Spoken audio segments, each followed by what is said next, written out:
Lord Jim, by Joseph Conrad, chapters 37 and 38. Chapter 37. It all begins with a remarkable exploit of a man called Brown, who stole with complete success a Spanish schooner out of a small bay near Zamboanga. Till I discovered the fellow, my information was incomplete. But most unexpectedly I did come upon him a few hours before he gave up his arrogant ghost. Fortunately he was willing and able to talk between choking fits of asthma, and his racked body writhed with malicious exultation at the bare thought of Jim. He exulted thus at the idea that he had paid out the stuck-up beggar after all. He gloated over his action. I had to bear the sunken glare of his fierce crow-footed eyes if I wanted to know, and so I bore it, reflecting how much certain forms of evil are akin to madness, derived from intense egoism, inflamed by resistance, tearing the soul to pieces and giving facetious vigour to the body. The story also reveals unexpected depths of cunning in the wretched Cornelius, whose abject and intense hate acts like a subtle inspiration, pointing out an unerring way towards revenge. "I could see directly I set my eyes on him what sort of fool he was," gasped the dying Brown. He a man! Hell! He was a hollow sham! As if he couldn't have said straight out, 'Hands off my plunder!' Blast him! That would have been like a man. Rot his superior soul! He had me there, but he hadn't devil enough in him to make an end of me. Not he! A thing like that, letting me off as if I wasn't worth a kick." Brown struggled desperately for breath. "Fraud! Letting me off! And so I did make an end of him after all." He choked again. "I expect this thing'll kill me, but I shall die easy now. You here, I don't know your name. I would give you a £5 note if I had it, for the news, or my name's not Brown." He grinned horribly. "Gentleman Brown." He said all these things in profound gasps, staring at me with his yellow eyes out of a long, ravaged, brown face. He jerked his left arm. A pepper and salt matted beard hung almost into his lap. A dirty, ragged blanket covered his legs. I had found him out in Bangkok through that busybody Schomberg, the hotel keeper, who had confidentially directed me where to look. It appears that a sort of loafing, fuddled vagabond, a white man living amongst the natives with a Siamese woman, had considered it a great privilege to give shelter to the last days of the famous Gentleman Brown. While he was talking to me in the wretched hovel, and, as it were, fighting for every minute of his life, the Siamese woman with big bare legs and a stupid coarse face sat in a dark corner chewing betel stolidly. Now and then she would get up for the purpose of shooing a chicken away from the door. The whole hut shook when she walked. An ugly yellow child, naked and pot-bellied like a little heathen god, stood at the foot of my couch, finger in mouth, lost in a profound and calm contemplation of the dying man. He talked feverishly, but in the middle of a word, perhaps, an invisible hand would take him by the throat, and he would look at me dumbly, with an expression of doubt and anguish. He seemed to fear that I would get tired of waiting and go away, leaving him with his tale untold, with his exultation unexpressed. He died during the night, I believe, but by that time I had nothing more to learn. So much as to Brown. for the present. 8 months before this, coming into Samarang, I went as usual to see Stein. On the garden side of the house a Malay on the veranda greeted me shyly, and I remembered that I had seen him in Patusan, in Jim's house, among other Bugis men who used to come in the evening to talk interminably over their war reminiscences and to discuss state affairs. Jim had pointed him out to me once as a respectable petty trader owning a small sea-going native craft, who had showed himself one of the best at the taking of the stockade. I was not very surprised to see him, since any Patusan trader venturing as far as Samarang would naturally find his way to Stein's house. I returned his greeting and passed on. At the door of Stein's room I came upon another Malay in whom I recognized Tamb' Itam. I asked him at once what he was doing there. It occurred to me that Jim might have come on a visit. I own I was pleased and excited at the thought. Tamb' Itam looked as if he did not know what to say. "Is Tuan Jim inside?" I asked impatiently. "No," he mumbled, hanging his head for a moment, and then with sudden earnestness, "He would not fight. He would not fight," he repeated twice. As he seemed unable to say anything else, I pushed him aside and went in. Stein, tall and stooping, stood alone in the middle of the room between the rows of butterfly cases. "Ah, is it you, my friend?" he said sadly, peering through his glasses. A drab sack coat of alpaca hung, unbuttoned, down to his knees. He had a Panama hat on his head, and there were deep furrows on his pale cheeks. "What's the matter now?" I asked nervously. "There's Tamb' Itam there." "Come and see the girl. Come and see the girl. She is here," he said, with a half-hearted show of activity. I tried to detain him, but with gentle obstinacy he would take no notice of my eager questions. "She is here. She is here," he repeated in great perturbation. "They came here 2 days ago. An old man like me, a stranger, they and thee, cannot do much. Come this way. Young hearts are unforgiving." I could see he was in utmost distress.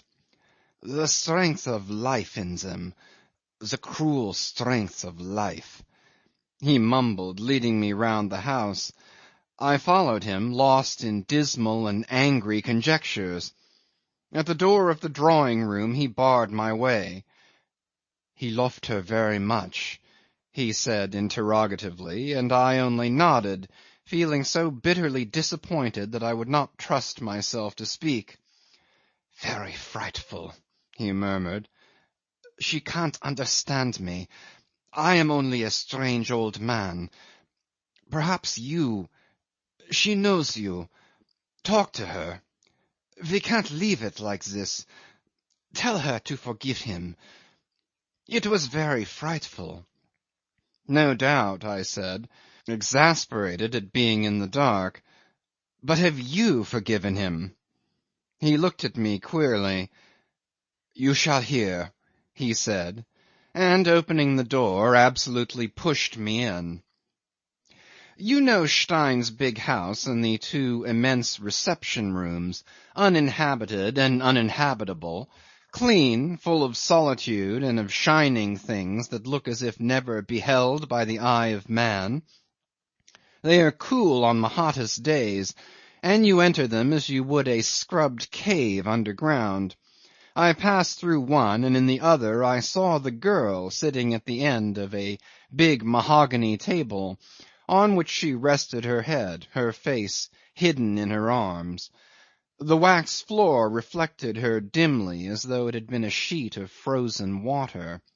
The rattan screens were down, and through the strange greenish gloom made by the foliage of the trees outside a strong wind blew in gusts, swaying the long draperies of windows and doorways.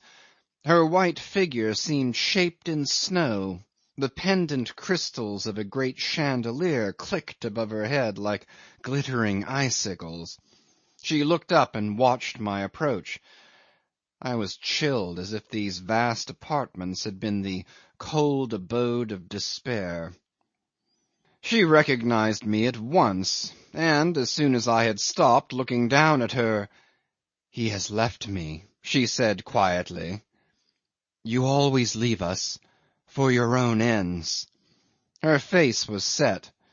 All the heat of life seemed withdrawn within some inaccessible spot of her breast. "It would have been easy to die with him," she went on, and made a slight weary gesture as if giving up the incomprehensible. "He would not. It was like a blindness. And yet it was I who was speaking to him. It was I who stood before his eyes.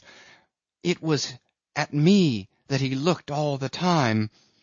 Ah, you are hard, treacherous, without truth, without compassion. What makes you so wicked? Or is it that you are all mad?" I took her hand. It did not respond, and when I dropped it, it hung down to the floor. That indifference, more awful than tears, cries, and reproaches, seemed to defy time and consolation. You felt that nothing you could say would reach the seat of the still and benumbing pain. Stein had said, "You shall hear." I did hear. I heard it all, listening with amazement, with awe to the tones of her inflexible weariness. She could not grasp the real sense of what she was telling me, and her resentment filled me with pity for her, for him too. I stood rooted to the spot after she had finished. Leaning on her arm, she stared with hard eyes, and the wind passed in gusts, and the crystals kept on clicking in the greenish gloom. She went on, whispering to herself, "And yet he was looking at me. He could see my face, hear my voice, hear my grief. When I used to sit at his feet with my cheek against his knee and his hand on my head, the curse of cruelty and madness was already within him, waiting for the day. The day came, and before the sun had set he could not see me any more. He was made blind and deaf and without pity, as you all are. He shall have no tears from me. Never, never, not one tear. I will not. He went away from me as if I had been worse than death. He fled as if driven by some accursed thing he had heard or seen in his sleep." Her steady eyes seemed to strain after the shape of a man torn out of her arms by the strength of a dream. She made no sign to my silent bow. I was glad to escape. I saw her once again the same afternoon. On leaving her I had gone in search of Stein, whom I could not find indoors, and I wandered out, pursued by distressful thoughts, into the gardens, those famous gardens of Stein in which you can find every plant and tree of tropical lowlands. I followed the course of the canalized stream and sat for a long time on a shaded bench near the ornamental pond, where some waterfowl with clipped wings were diving and splashing noisily. The branches of casuarina trees behind me swayed lightly, incessantly, reminding me of the soughing of fir trees at home. This mournful and restless sound was a fit accompaniment to my meditations. She had said he had been driven away from her by a dream, and there was no answer one could make her. There seemed to be no forgiveness for such a transgression. And yet is not mankind itself pushing on its blind way, driven by a dream of its greatness and its power upon the dark paths of excessive cruelty and of excessive devotion? And what is the pursuit of truth after all? When I rose to get back to the house, I caught sight of Stein's drab coat through a gap in the foliage, and very soon, at a turn of the path, I came upon him walking with the girl. Her little hand rested on his forearm, and under the broad flat rim of his Panama hat he bent over her, grey-haired, paternal, with compassionate and chivalrous deference. I stood aside, but they stopped, facing me. His gaze was bent on the ground at his feet. The girl, erect and slight on his arm, stared sombrely beyond my shoulder, with black, clear, motionless eyes. "Schrecklich," he murmured. "Terrible, terrible. What can one do?"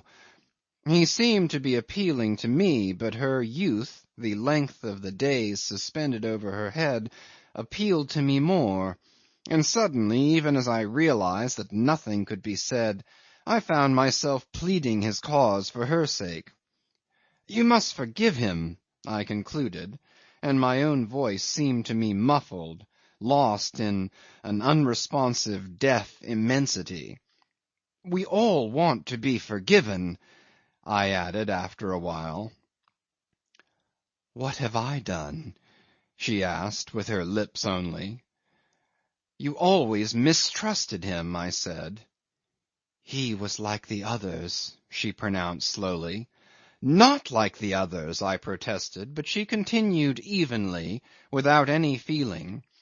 "He was false." And suddenly Stein broke in. "No, no, no, my poor child." He patted her hand lying passively on his sleeve. "No, no, not false. True, true, true." He tried to look into her stony face. "You don't understand. Ach, why you do not understand. Terrible," he said to me. "Some day she shall understand." "Will you explain?" I asked, looking hard at him. They moved on. I watched them. Her gown trailed on the path, her black hair fell loose. She walked upright and light by the side of the tall man, whose long shapeless coat hung in perpendicular folds from the stooping shoulders, whose feet moved slowly. They disappeared beyond that spinney, you may remember, where 16 different kinds of bamboo grow together, all distinguishable to the learned eye. For my part, I was fascinated by the exquisite grace and beauty of that fluted grove, crowned with pointed leaves and feathery heads, the lightness, the vigour, the charm as distinct as a voice of that unperplexed, luxuriating life. I remember staying to look at it for a long time, as one would linger within reach of a consoling whisper. The sky was pearly grey. It was one of those overcast days, so rare in the tropics, in which memories crowd upon one, memories of other shores, of other faces. I drove back to town the same afternoon, taking with me Tamb' Itam and the other Malay, in whose sea-going craft they had escaped in the bewilderment, fear, and gloom of the disaster. The shock of it seemed to have changed their natures. It had turned her passion into stone.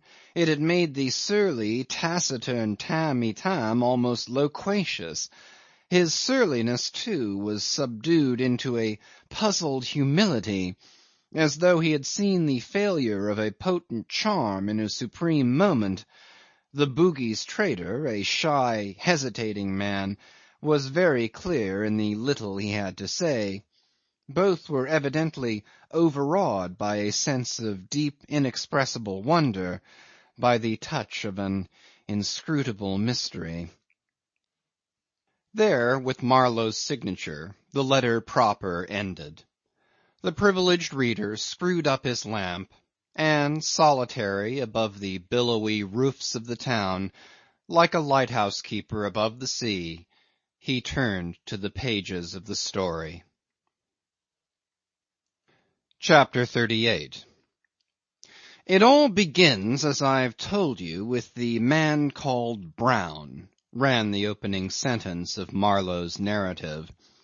You who have knocked about the Western Pacific must have heard of him. He was the show ruffian on the Australian coast. Not that he was often to be seen there, but because he was always trotted out in the stories of lawless life a visitor from home is treated to, and the mildest of these stories which were told about him from Cape York to Eden Bay was more than enough to hang a man if told in the right place. They never failed to let you know, too, that he was supposed to be the son of a baronet. Be it as it may, it is certain he had deserted from a home ship in the early gold-digging days, and in a few years became talked about as the terror of this or that group of islands in Polynesia.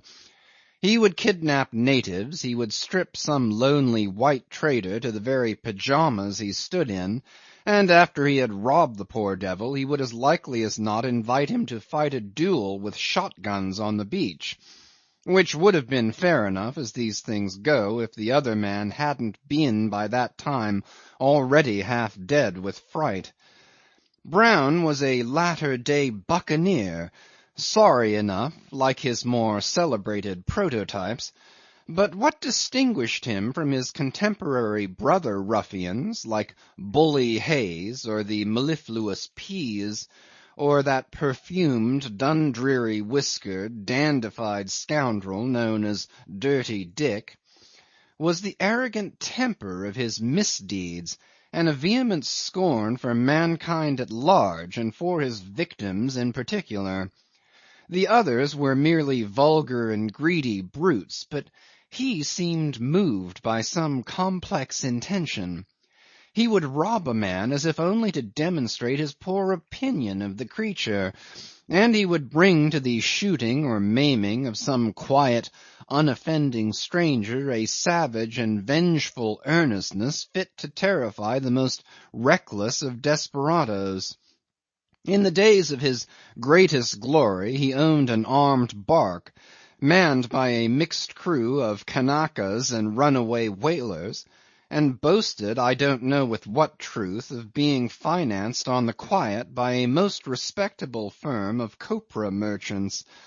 Later on he ran off, it was reported, with the wife of a missionary, a very young girl from Clapham Way, who had married the mild flat-footed fellow in a moment of enthusiasm, and suddenly transplanted to Melanesia, lost her bearings somehow. It was a dark story. She was ill at the time he carried her off, and died on board his ship. It is said, as the most wonderful part of the tale, that over her body he gave way to an outburst of sombre and violent grief. His luck left him, too, very soon after. He lost his ship on some rocks off Malaita, and disappeared for a time as though he had gone down with her. He is heard of next at Nuka Hiva, where he bought an old French schooner out of government service. What creditable enterprise he might have had in view when he made that purchase I can't say. But it is evident that what with high commissioners, consuls, men of war, and international control, the South Seas were getting too hot to hold gentlemen of his kidney. Clearly he must have shifted the scene of his operations further west, because a year later he plays an incredibly audacious but not very profitable part in a serio-comic business in Manila Bay, in which a peculating governor and an absconding treasurer are the principal figures. Thereafter he seems to have hung around the Philippines in his rotten schooner, battling with an adverse fortune, till at last, running his appointed course, he sails into Jim's history, a blind accomplice of the dark powers. His tale goes that when a Spanish patrol cutter captured him he was simply trying to run a few guns for the insurgents. If so, then I can't understand what he was doing off the south coast of Mindanao. My belief, however, is that he was blackmailing the native villages along the coast. The principal thing is that the cutter, throwing a guard on board, made him sail in company towards Zamboanga. On the way, for some reason or other, both vessels had to call at one of these new Spanish settlements, which never came to anything in the end, where there was not only a civil official in charge on shore, but a good stout coasting schooner lying at anchor in the little bay. And this craft, in every way much better than his own, Brown made up his mind to steal. He was down on his luck, as he told me himself. The world he had bullied for 20 years with fierce, aggressive disdain had yielded him nothing in the way of material advantage, except a small bag of silver dollars, which was concealed in his cabin so that the devil himself couldn't smell it out. And that was all, absolutely all. He was tired of his life and not afraid of death. But this man who would stake his existence on a whim with bitter and jeering recklessness stood in mortal fear of imprisonment. He had an unreasoning, cold-sweat, nerve-shaking, blood-to-water turning sort of horror at the bare possibility of being locked up, the sort of terror a superstitious man would feel at the thought of being embraced by a spectre. Therefore the civil official who came on board to make a preliminary investigation into the capture investigated arduously all day long, and only went ashore after dark, muffled up in a cloak, and taking care not to let Brown's little awl clink in its bag. Afterwards, being a man of his word, he contrived, the very next evening, I believe, to send off the government cutter on some urgent bit of special service. As her commander could not spare a prize crew, he contented himself by taking away before he left all the sails of Brown's schooner to the very last rag, and took good care to tow his 2 boats on to the beach a couple of miles off. But in Brown's crew there was a Solomon Islander, kidnapped in his youth and devoted to Brown, who was the best man of the whole gang. That fellow swam off to the coaster, 500 yards or so, with the end of a warp, made up of all the running gear unrove for the purpose. The water was smooth and the bay dark, "like the inside of a cow," as Brown described it. The Solomon Islander clambered over the bulwarks with the end of the rope in his teeth. The crew of the coaster, all Tagals, were ashore having a jollification in the native village. The 2 shipkeepers left on board woke up suddenly and saw the devil. It had glittering eyes and leaped quick as lightning about the deck. They fell on their knees, paralysed with fear, and crossing themselves and mumbling prayers. With a long knife he found in the caboose, the Solomon Islander, without interrupting their orisons, stabbed first one, then the other. With the same knife he set to sawing patiently at the quar cable till suddenly it parted under the blade with a splash. Then in the silence of the bay he let out a cautious shout, and Brown's gang, who meantime had been peering and straining their hopeful ears in the darkness, began to pull gently at their end of the warp. In less than 5 minutes the 2 schooners came together with a slight shock and creak of spars. Brown's crowd transferred themselves without losing an instant, taking with them their firearms and a large supply of ammunition. They were 16 in all, 2 runaway bluejackets, a lanky deserter from a Yankee man-of-war, a couple of simple blonde Scandinavians, a mulatto of sorts, 1 bland Chinaman who cooked, and the rest of the nondescript spawn of the South Seas. None of them cared, Brown bent them to his will, and Brown, indifferent to gallows, was running away from the spectre of a Spanish prison. He didn't give them the time to tranship enough provisions. The weather was calm, the air was charged with dew, and when they cast off the ropes and set sail to a faint off-shore draught, there was no flutter in the damp canvas. Their old schooner seemed to detach itself gently from the stolen craft and slip away silently, together with the black mass of the coast, into the night. They got clear away. Brown related to me in detail their passage down the Straits of Macassar. It is a harrowing and desperate story. They were short of food and water. They boarded several native craft and got a little from each. With a stolen ship, Brown did not dare to put into any port, of course. He had no money to buy anything, no papers to show, and no lie plausible enough to get him out again. An Arab barque under the Dutch flag, surprised one night at anchor off Palo Laut, yielded a little dirty rice, a bunch of bananas, and a cask of water. 3 days of squally, misty weather from the northeast shot the schooner across the Java Sea. The yellow, muddy waves drenched that collection of hungry ruffians. They sighted mail boats moving on their appointed routes, passed well-found home ships with rusty iron sides anchored in the shallow sea waiting for a change of weather or the turn of the tide. An English gunboat, white and trim, with 2 slim masts, crossed their bows one day in the distance, and on another occasion a Dutch corvette, black and heavily sparred, loomed up on their quarter, steaming dead slow in the mist. They slipped through unseen or disregarded, a wan, sallow-faced band of utter outcasts, enraged with hunger and hunted by fear. Brown's idea was to make for Madagascar, where he expected, on grounds not altogether illusory, to sell the schooner in Tamatave, and no questions asked, or perhaps obtain some more or less forged papers for her. Yet before he could face the long passage across the Indian Ocean, food was wanted, and water too.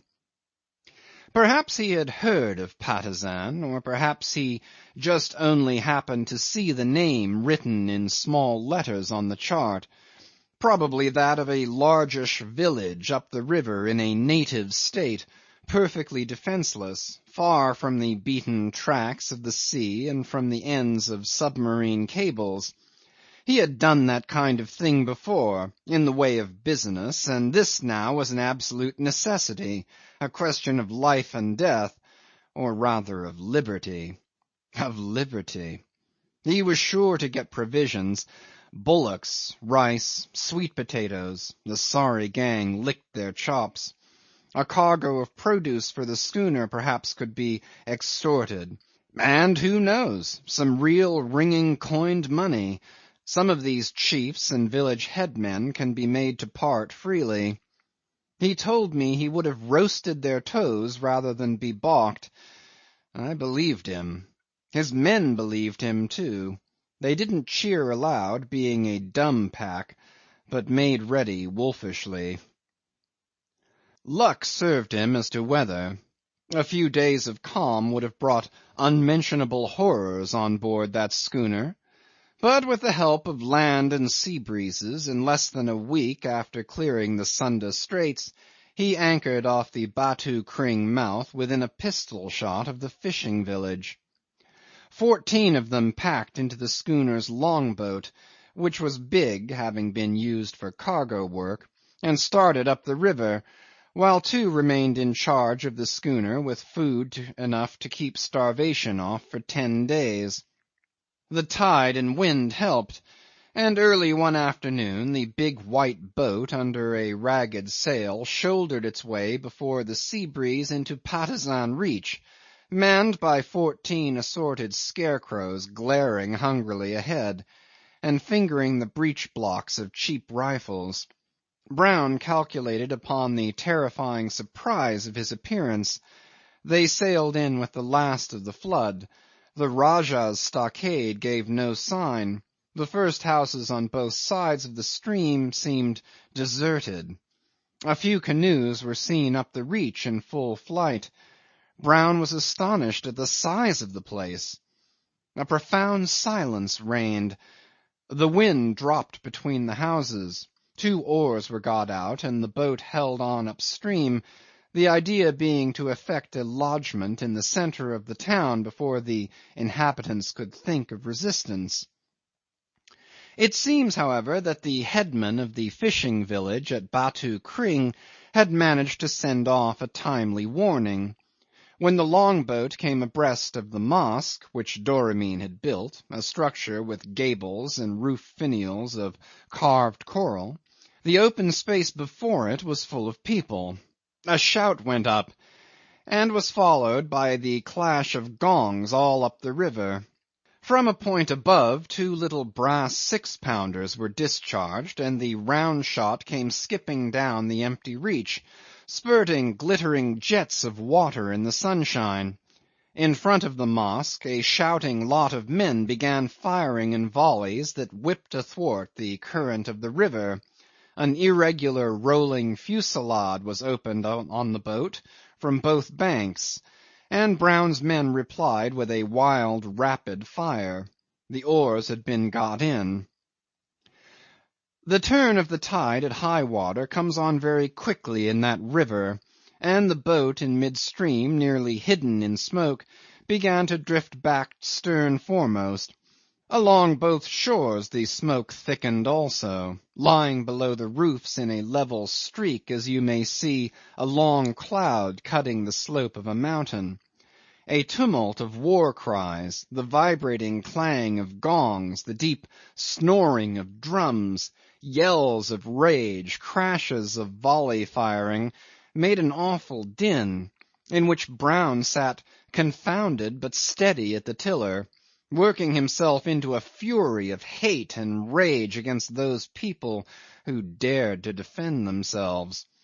2 of his men had been wounded, and he saw his retreat cut off below the town by some boats that had put off from Tunku Allang's stockade. There were 6 of them, full of men. While he was thus beset he perceived the entrance of the narrow creek, the same which Jim had jumped at low water. It was then brim full. Steering the longboat in, they landed, and to make a long story short, they established themselves on a little knoll about 900 yards from the stockade, which, in fact, they commanded from that position. The slopes of the knoll were bare, but there were a few trees on the summit. They went to work cutting these down for a breastwork, and were fairly entrenched before dark. Meantime the Rajah's boats remained in the river with curious neutrality. When the sun set, the glue of many brushwood blazes lighted on the river front, and between the double line of houses on the land side threw into black relief the roofs, the groups of slender palms, the heavy clumps of fruit trees.